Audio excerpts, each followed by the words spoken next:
bismillah barke borom Tuuba asalaamaaleykum wa rahmatullah noo ngi leen di nuyu bu baax di leen ziyaara gannaaw loolu seen naafile guddik tey gii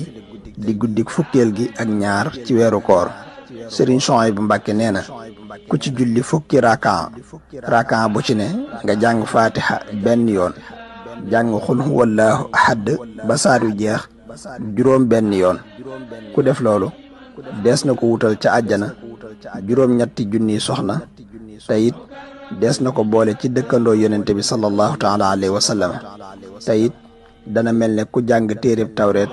ak téereb injiil ak téereb zaboor ak téereb furqaan te mooy alquraan te it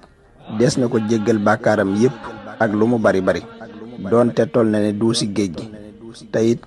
dees na ko ci bindal tuyaabay jaamu yàlla juróom-ñaar fukki at mel na ni itam ku goreel junniy jaam te bu bis penc ba dees na ko ràmmuloo lu ko soob